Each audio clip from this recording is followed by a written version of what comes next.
Before we dive into a story that will challenge everything you think about ambition and love, make sure you've subscribed to our channel and hit that notification bell. You won't want to miss the shocking twists in Marcus and Sarah's journey. Have you ever faced a choice between your biggest dream and the person you love most? Get ready to ask yourself that question. The cramped dorm room felt smaller than ever as Marcus Sterling stared at his phone, watching another investor meeting confirmation come through. 3 laptops, 2 monitors, and countless energy drink cans surrounded him like a fortress against the outside world. His startup, Connect Solutions, was so close to breaking through he could almost taste it. "You're going to burn out before you even get there," Sarah Hayes said from the doorway, holding 2 cups of coffee. Her warm brown eyes held a mixture of love and concern that made Marcus's chest tighten. "This is it, Sarah. Vanguard Ventures wants to meet. $50 million. Do you know what that means?" Marcus stood, running his hands through his dark hair. "We could change everything. Social media analytics, but smarter, more intuitive." "I know." Sarah set the coffee down on his cluttered desk, carefully avoiding the scattered business plans. "I just miss you. When was the last time we went somewhere that wasn't this room or the library?" Marcus pulled her into his arms, breathing in the scent of her shampoo. For a moment, the stress melted away. "After this meeting, I promise we'll go anywhere you want. Those amazing taco trucks by the river in Brooklyn." "Absolutely." 3 weeks later, they sat at their favorite Mexican food truck, the sunset painting the Brooklyn Bridge in brilliant oranges and pinks. Sarah picked at her fish taco, unusually quiet. "The meeting went incredible," Marcus said, unable to contain his excitement. "They're serious about the funding. We're talking about scaling nationally within 6 months." "Marcus." Sarah's voice was soft, almost lost in the city hum. "What's wrong?" He reached for her hand, noticing how cold her fingers were. Sarah looked up at him, tears threatening to spill over. "I'm pregnant." The words hit him like a physical blow. His fork clattered to the ground. "You're what?" "I found out yesterday. I wanted to be sure before." "No." Marcus stood up, pacing beside the picnic table. No, Sarah. The timing is impossible. I'm about to close the biggest deal of my life. I can't." "Can't what?" She stood too, her voice rising. "Can't be a father? Can't handle having a family? Not now, not when everything is finally happening. Do you know how long I've worked for this? How many people depend on me now?" He gestured wildly, his voice breaking. "I have 12 employees, Sarah. Investors watching my every move. I can't split my focus." Tears streamed down her face. "I'm not asking you to quit.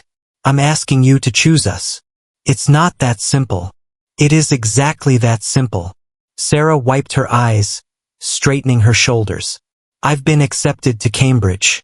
Full scholarship for their English literature PhD program. They want me there next month." Marcus felt the world tilt. "What?"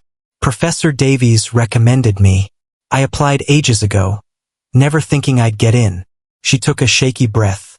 "I'm giving you a choice, Marcus. Come with me to England. We'll figure it out together. Build our family there or what?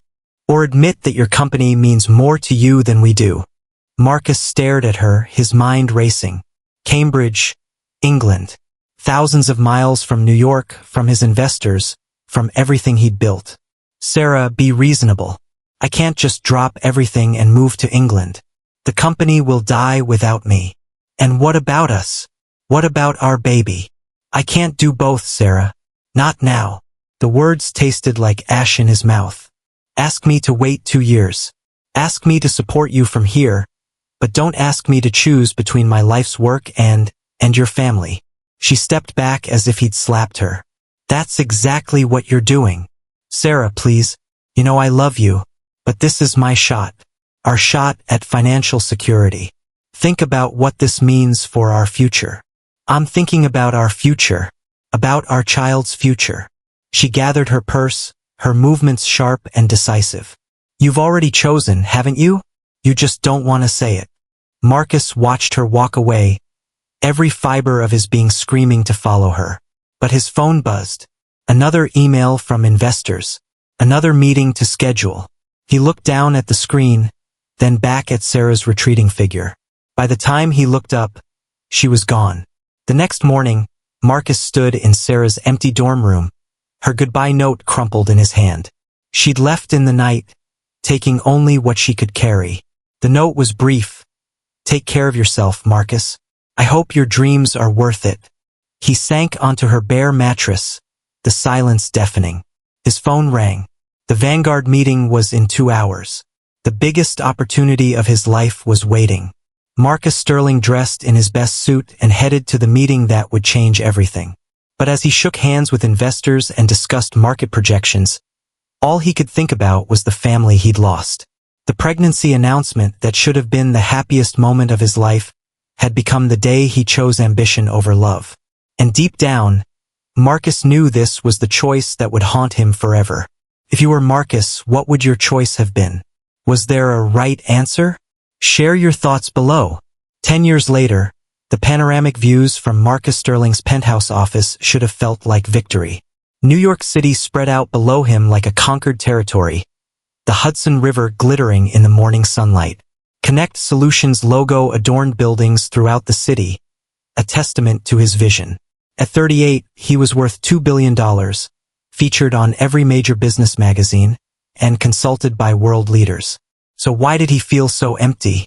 Marcus stood at his floor-to-ceiling windows, holding his third espresso of the day.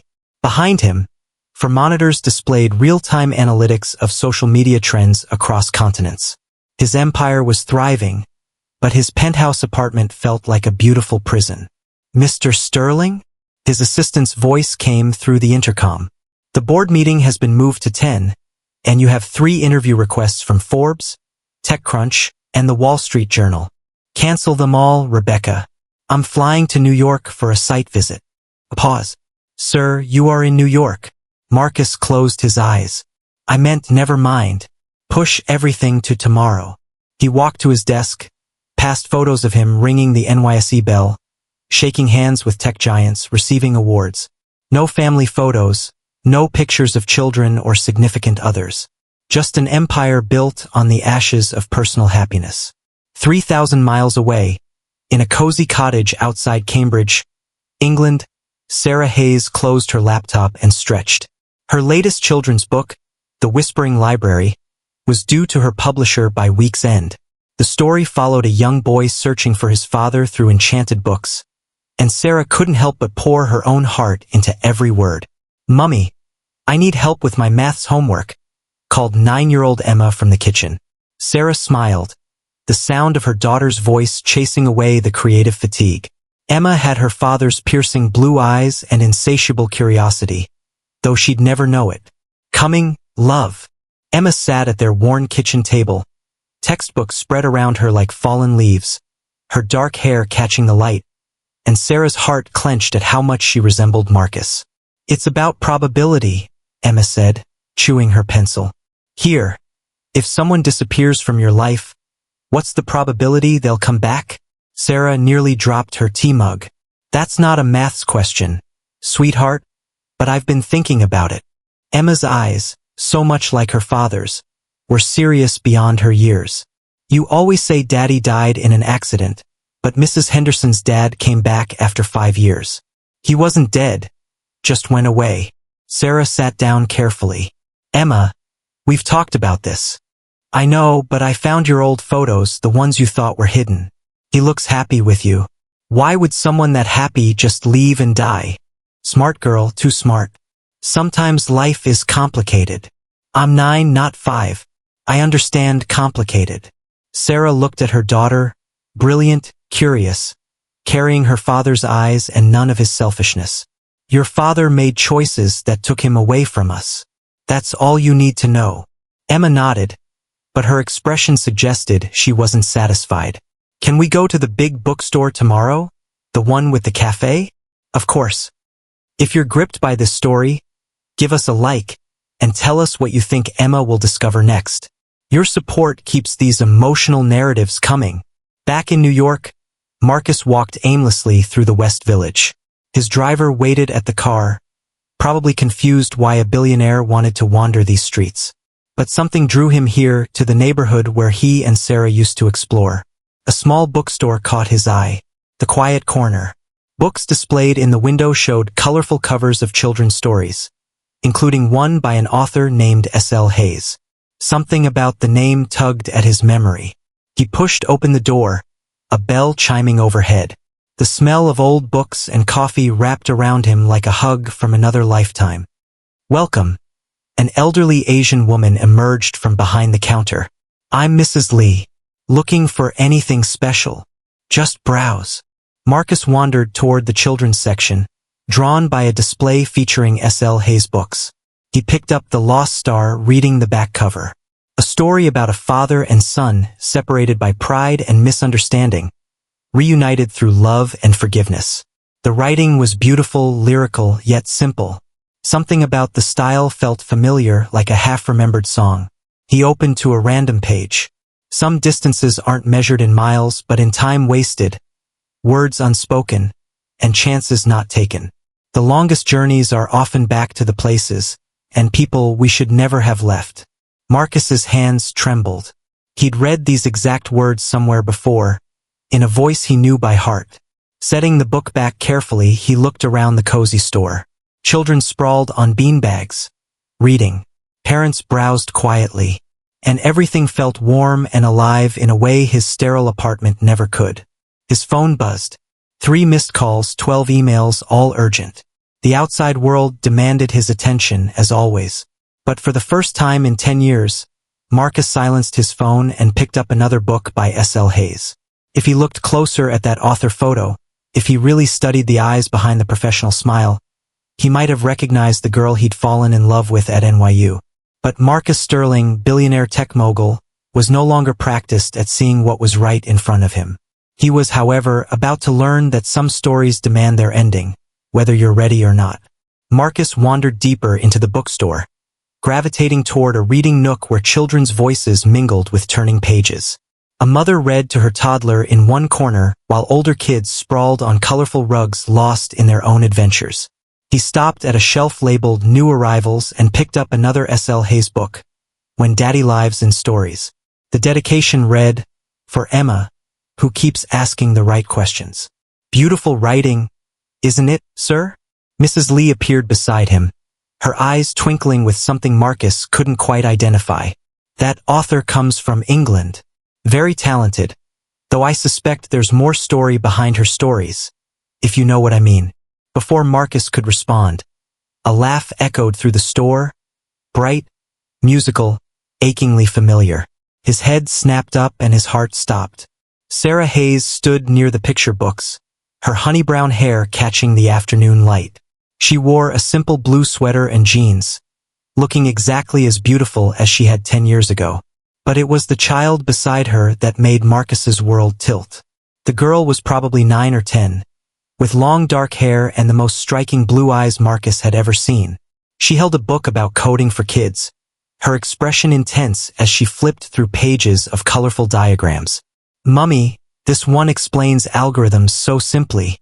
Can we get it?" The child's accent was distinctly British, but something about her voice. Sarah glanced over, and their eyes met across the bookstore. Time stopped. Sarah went pale, her hand immediately moving to rest protectively on the girl's shoulder. Marcus stood frozen, clutching the S.L. Hayes book so tightly his knuckles went white. "Mummy, you look like you've seen a ghost." The girl followed Sarah's gaze and spotted Marcus. Her eyes, his eyes, widened with curiosity rather than recognition. Sarah recovered first, her journalist training kicking in. "I'm fine, sweetheart. Why don't you keep looking? I'll be right back." She walked over to Marcus, each step deliberate. When they stood face to face, she spoke quietly. "Hello, Marcus." "Sarah." His voice came out as a croak. What are you doing here?" "Visiting New York. This is Emma." Sarah's eyes flicked to her daughter, then back to Marcus. "My daughter." Marcus did quick math in his head. The timing, the eyes, the way Emma held herself with a confidence that reminded him painfully of himself at that age. His legs felt weak. "She's beautiful," he managed. Emma, apparently finished with her book browse, bounced over to them. "Mummy, this man has the same phone as the kids in my coding class. Is that the new Connect Solutions app?" Marcus nearly dropped his phone as Emma peered at the screen with obvious technical knowledge. "You know about Connect Solutions?" he asked, crouching to her eye level. "Of course. We learned about it in digital literacy class. The founder created this amazing algorithm that predicts social trends." Emma's face lit up. "I want to build something like that someday, but for books. An app that helps kids find stories based on their emotions." Sarah and Marcus exchanged loaded glances. Emma had his analytical mind, his curiosity about systems and patterns. That's a brilliant idea," Marcus said genuinely. "Emma, love, we should go," Sarah interrupted, her voice tight. "But I haven't shown him my story idea. I'm writing about a girl who uses code to solve mysteries." Emma looked between them, her intelligence clearly processing the sudden tension. "Do you two know each other?" Mrs. Lee materialized as if from thin air. "Emma, dear, you're back. I've been saving that new graphic novel about young inventors. Want to see it?" Emma hesitated, sensing something important was happening but unable to identify what. "I suppose." "Excellent. Your mother and this gentleman can chat while we find it." Mrs. Lee winked at Marcus before leading Emma away. The moment they were alone, Sarah's composure cracked. "You can't be here. I had no idea you were. I live in England now. We're just visiting. We leave tomorrow." "Sarah, please, let me—" "No."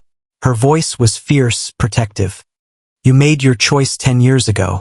Don't you dare waltz back into our lives now." "Our lives?" The words slipped out before he could stop them. "She's mine, isn't she?" Sarah's silence was answer enough. Marcus felt the world restructure itself around this truth. "Why didn't you tell me?" "I tried." Sarah's eyes blazed. "I called your office a dozen times those first few months. Your assistant said you were too busy to take personal calls, that you'd made it clear you didn't want contact. I never said that. I never even knew you called." "Mummy?" Emma's voice called from across the store. "Mrs. Lee is showing me the most amazing book about a time-traveling librarian." Sarah wiped her eyes quickly. "I have to go." "Wait." Marcus grabbed her arm gently. "Please, can we talk? Really talk. We're staying at the Grand Hotel through tomorrow. Room 612. She paused, studying his face. "1 hour. If you want answers, meet me in the lobby cafe at 7 tonight. Come alone." She walked away, leaving Marcus standing among the children's books, his entire world rewritten in a single afternoon. He looked down at the S.L. Hayes book still in his hands and finally understood why the initials seemed familiar. Sarah Louise Hayes. The woman he'd lost had become a successful author. They had a daughter who loved books and coding, who had his eyes and Sarah's heart. Mrs. Lee approached, her expression knowing. "That little one comes in here every time they visit the city, always asks about books with fathers who come home." Marcus's throat burned. "How often do they visit?" "Just once a year. But she lights up this whole store." Mrs. Lee patted his arm. "Some stories take time to find their proper ending, dear. Perhaps tonight you'll learn whether yours has a second chapter." As Marcus left the bookstore, he glimpsed Sarah loading Emma into a taxi. Emma waved at him through the window, her smile brightening her whole face. She didn't know he was her father, but she'd waved anyway, with all the openness of childhood. 7 o'clock couldn't come fast enough. Imagine you're Marcus. How would you approach this conversation? What would you say to Sarah? Let us know in the comments below. Don't forget to hit like and subscribe for the breathtaking continuation. The Grand Hotel's lobby cafe hummed with quiet conversation and clinking teacups. Marcus arrived 15 minutes early, choosing a corner table where he could watch for Sarah. He'd changed clothes 3 times, unsure what seemed appropriate for confronting the biggest mistake of his life. Sarah appeared precisely at 7, her shoulders set with determination. She changed into a simple black dress that made her look older, more guarded than the college girl he'd known. "You came," she said, sliding into the chair across from him. Of course I came. Marcus's hands fidgeted with his coffee cup. Sarah, about what happened earlier. Your daughter, she interrupted, asked me why the nice man at the bookstore looked so sad. The words hit him like physical blows. She noticed. Emma notices everything. She's gifted, you know, top of her class in maths and science, but she writes poetry that makes her teachers cry. Sarah's voice carried fierce maternal pride.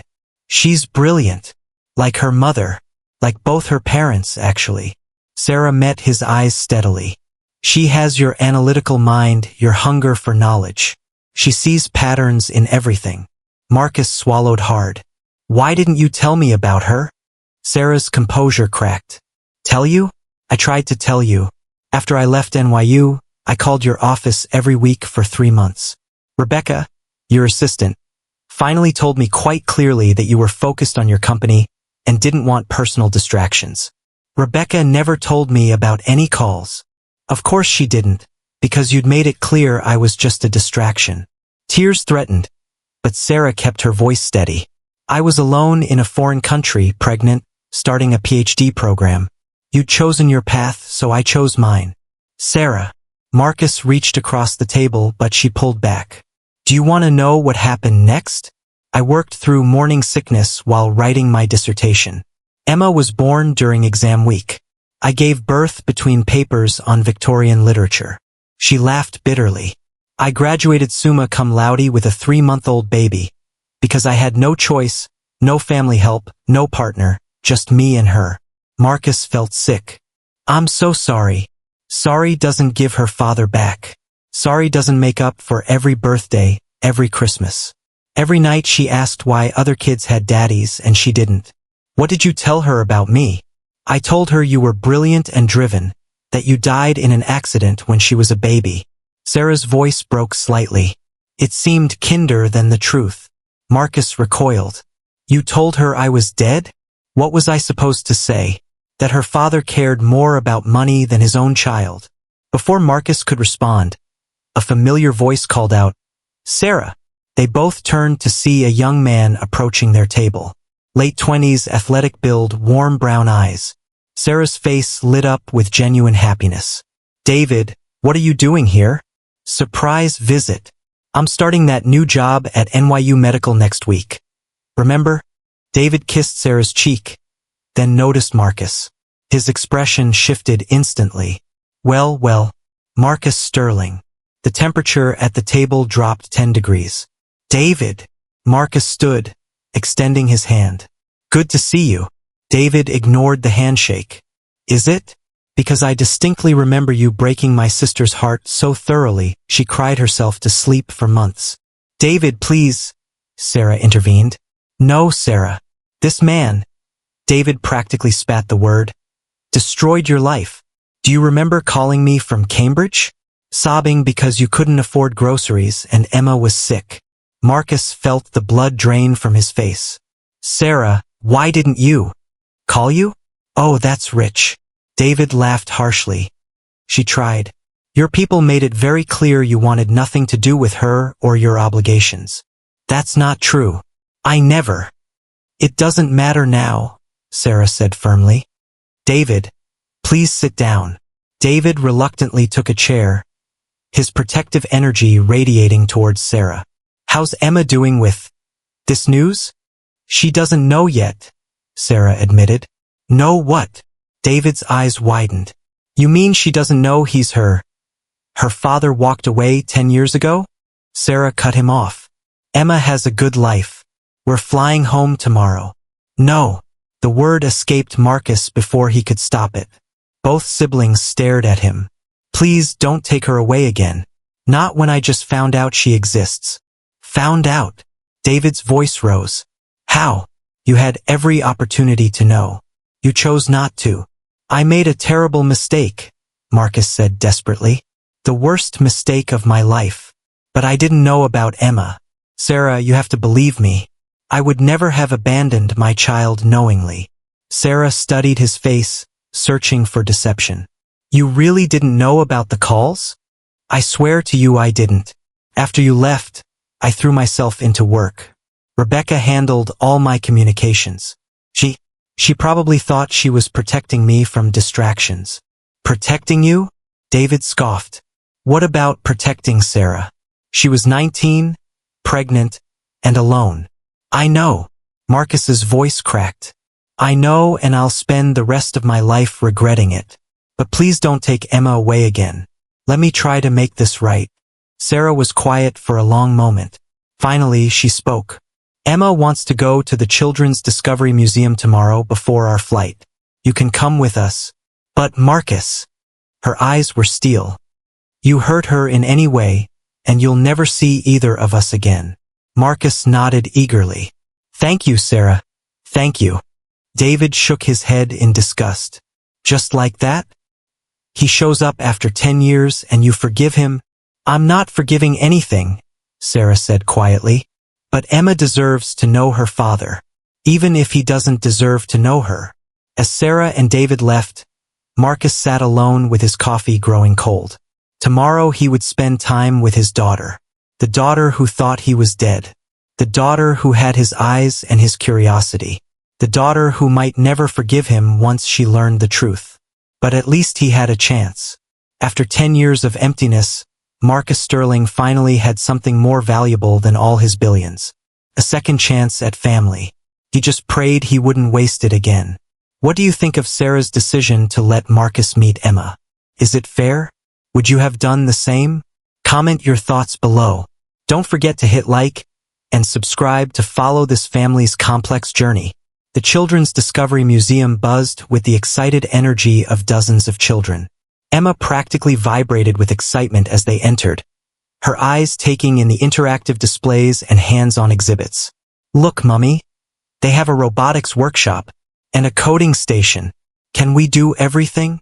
Emma grabbed Sarah's hand. Marcus watched his daughter with wonder. Every expression, every gesture revealed new layers of her personality.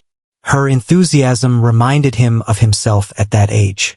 But her consideration for others was pure Sarah. We have 3 hours before we need to leave for the airport, Sarah said gently. Emma's face fell slightly. Right? Home to Cambridge tomorrow. She looked up at Marcus. Do you have children, mister? Marcus, he said quickly. And no, I don't have children. The lie tasted bitter, but what else could he say? Sarah shot him a grateful look. They spent the morning moving through exhibits. Emma explained coding concepts to Marcus with patient enthusiasm, while he helped her build elaborate structures at the engineering station. Sarah watched from nearby, her expression unreadable.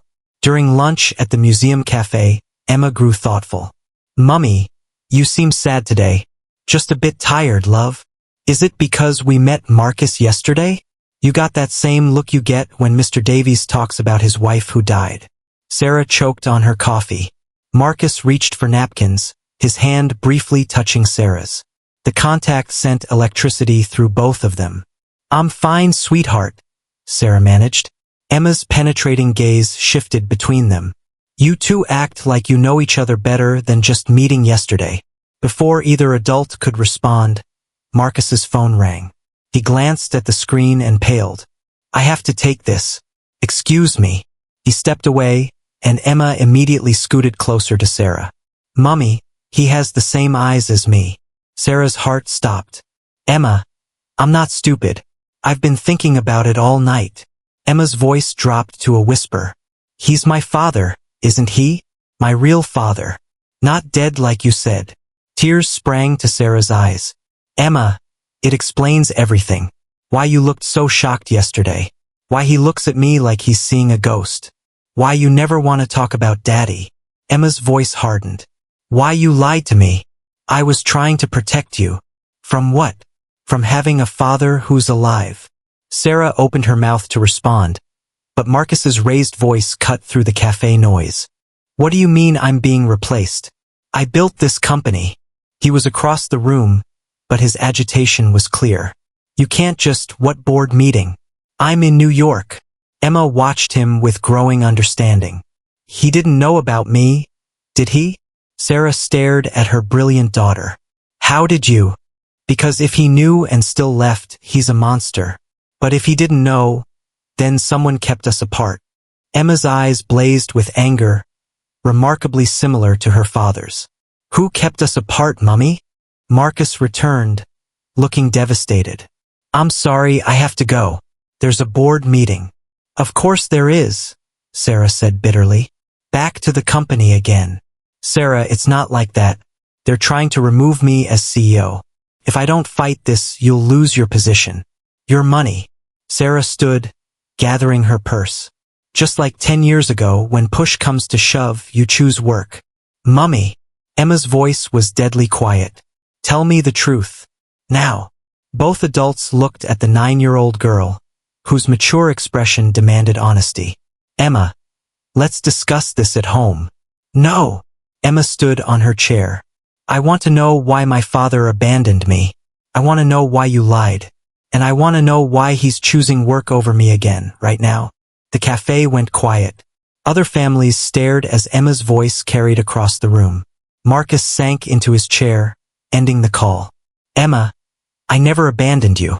I didn't know you existed until yesterday. But you abandoned Mummy when she was pregnant. Yes. His voice was barely audible. I did. Why? Marcus looked helplessly at Sarah, who nodded slightly. Because I was scared. Because I thought my work was more important than anything else in the world. And now, Emma's eyes filled with tears. Now you have another meeting that's more important than me. No, it's not. Marcus made a decision that surprised everyone, including himself. He turned off his phone completely. There is nothing more important than you, Sarah gasped. Marcus, your company can survive without me. He looked at Emma, then at Sarah. I lost 10 years because I chose wrong. I won't make that mistake again. Emma studied his face intently. Finally, she spoke. Prove it. Marcus blinked. What? You say you choose us now? Prove it. Don't go to that meeting. Stay here. Help me finish my robot. Emma's chin jutted forward stubbornly.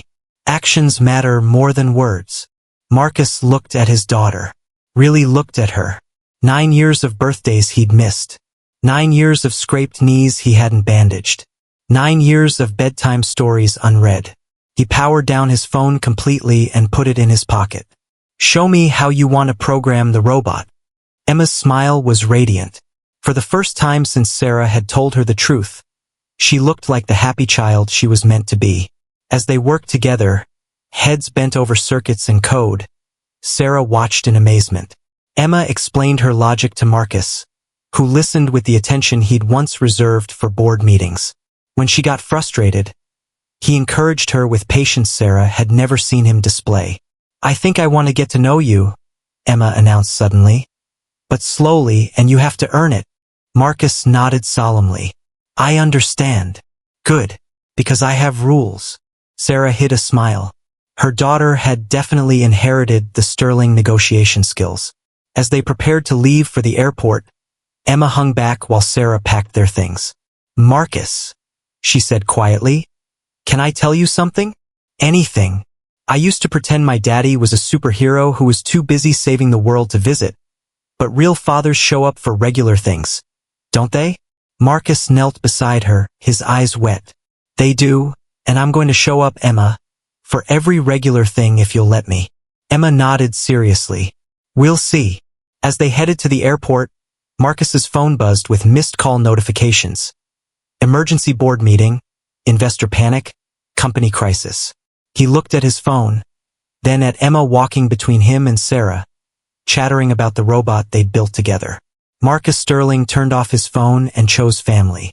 For the first time in his life, he got the priorities right. This is a huge moment. What do you think will happen to Marcus's company? And how will Emma and Sarah truly forgive him? Let us know your predictions in the comments. And if this story has touched your heart, please like and share it.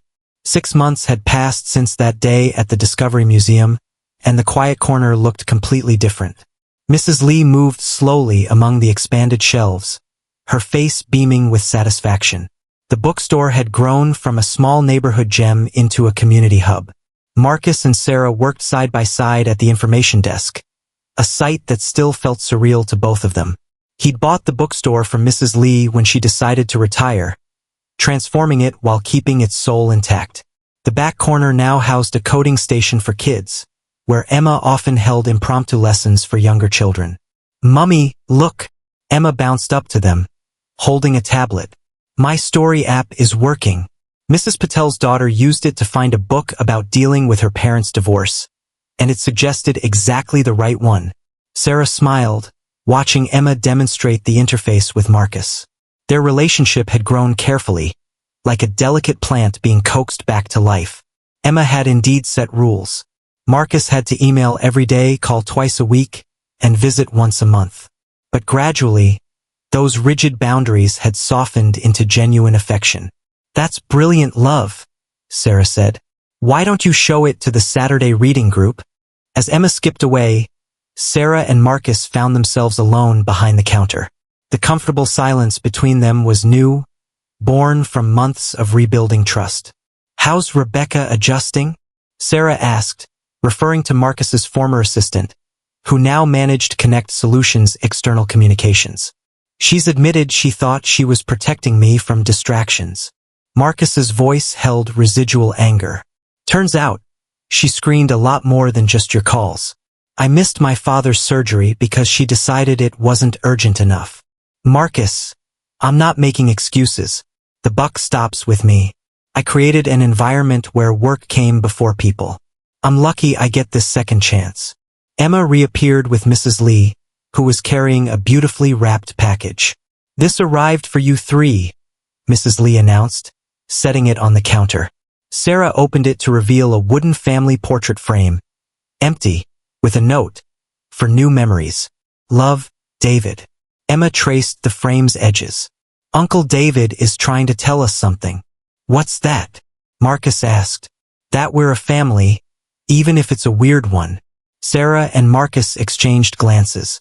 They'd been circling this truth for months, rebuilding their foundation one conversation at a time. Emma had been the bridge between them, but recently, they'd found their own rhythm. "Emma," Marcus said carefully, "how would you feel if your mummy and I spent more time together? Not just for you, but for us too." Emma rolled her eyes. "It's about time. You two look at each other like people in movies before the happy ending." Sarah blushed furiously. "Emma, what? I'm not blind. And Mrs. Lee says you used to hold hands when you thought no one was looking." Mrs. Lee laughed. "Guilty as charged. You two have been dancing around each other like nervous teenagers." Before anyone could respond, Emma's favorite customer arrived. Mr. Henderson, a gruff-looking man who came in weekly for his granddaughter's book recommendations. "Emma, I need help. Sophie Rose wants something about kids who invent things." Emma lit up, leading him toward the science fiction section. As they walked, she chatted about her latest app updates and her plans for a youth coding club. "She's incredible," Marcus said softly, watching his daughter with wonder. "She is, and she adores you." Sarah touched his arm gently. "You've proven yourself, you know." "Have I?" "Every day. When you flew to Cambridge 3 times just to see her school play, when you put her on speaker during board meetings so she could hear how business decisions are made, when you traded in your penthouse for an apartment with a guest room, just in case." Marcus turned to face her fully. "Sarah, I need you to know losing you both was the biggest mistake of my life. Not just for what I lost but for who I became. Someone who thought success meant isolation. And now I know success means coming home to people who matter. It means building something that lasts beyond quarterly reports." He paused, gathering courage. "It means being brave enough to ask for another chance. Sarah, not just with Emma, with us, with this family we're building." Before Sarah could respond, Emma's voice rang out across the store. "Mummy, Marcus, come look at this."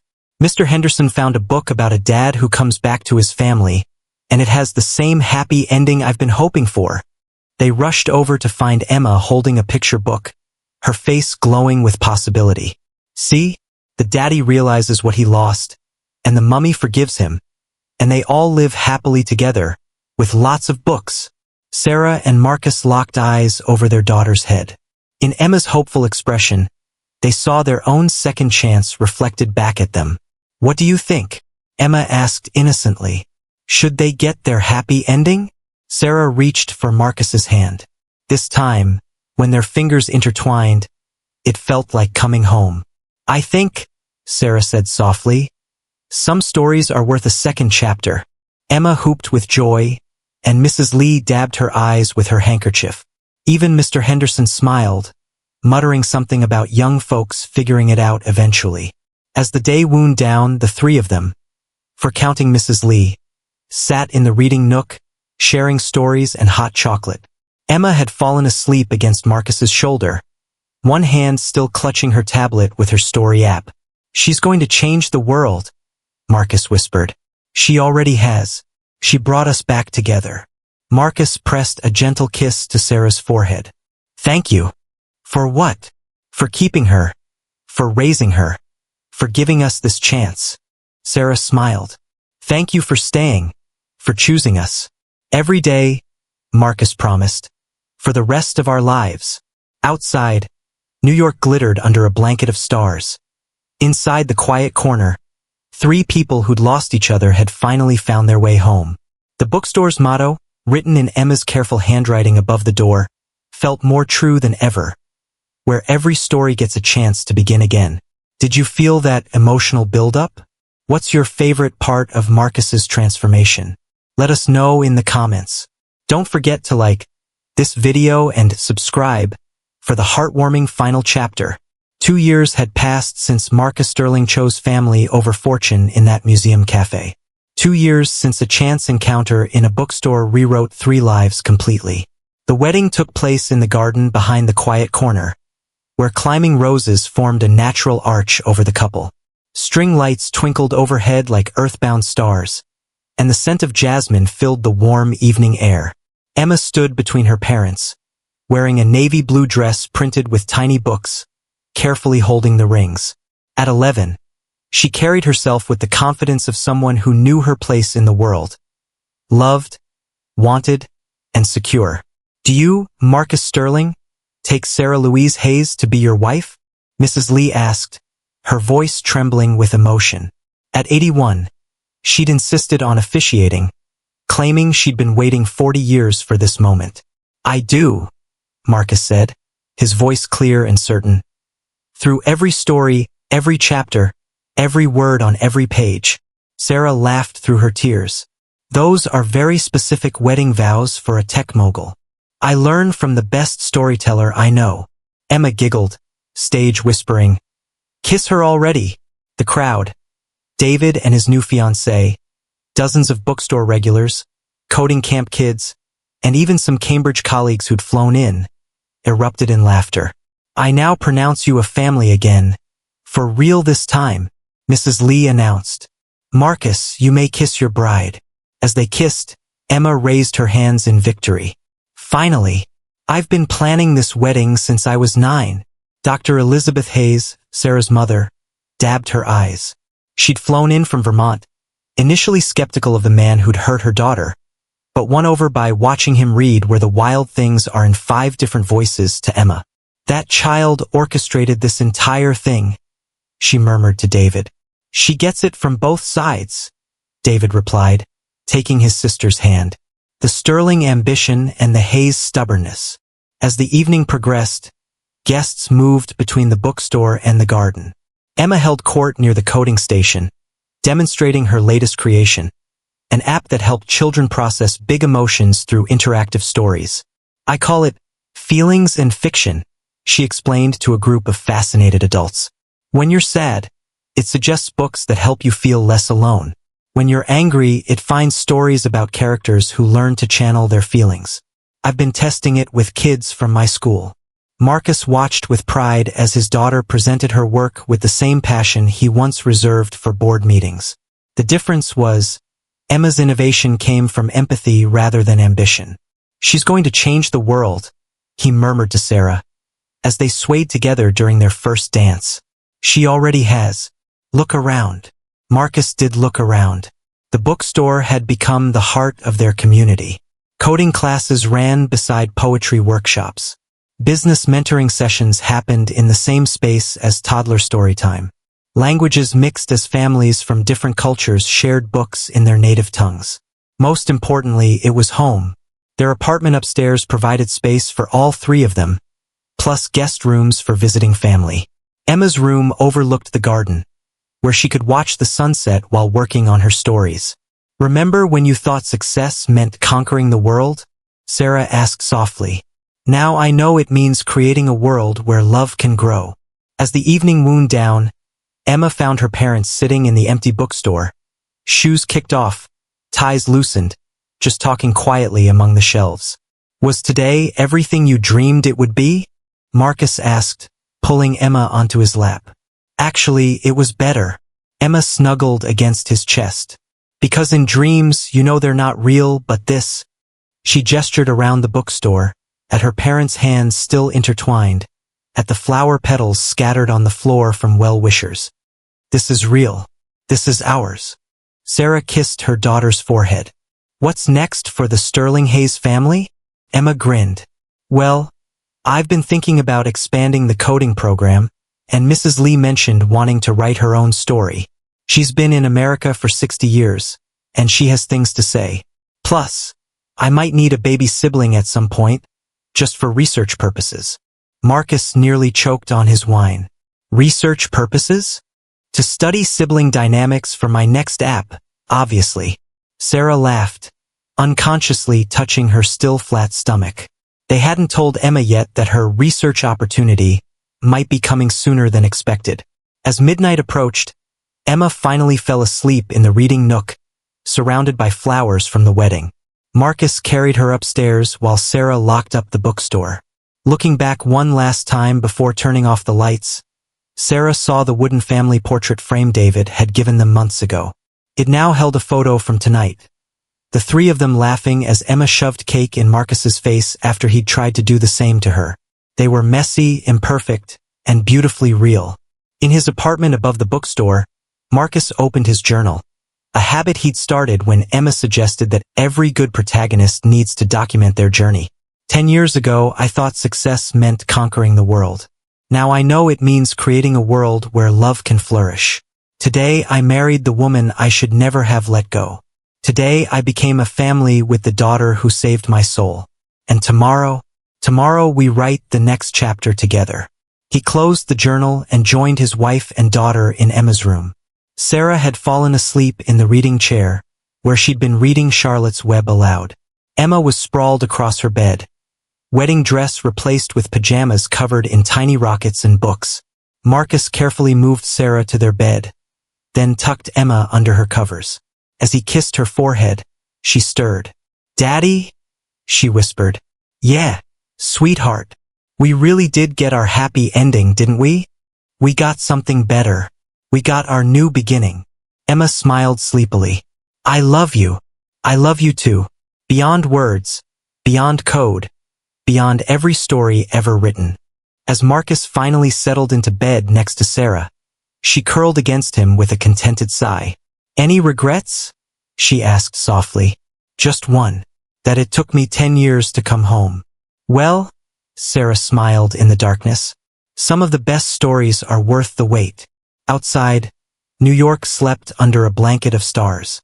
Inside the quiet corner, three people who'd found their way back to each other dreamed of all the stories yet to be written, together, and they lived bookishly ever after. What an incredible journey for the Sterling Hayes family. Their story reminds us that it's never too late for a second chance, and that true success is found not in what you achieve, but in the love you build. If this story moved you, please show your support by liking this video and sharing it with your loved ones. What was your favorite moment in this entire narrative? Let us know in the comments below. And for more inspiring stories that tug at your heartstrings, make sure you're subscribed to our channel.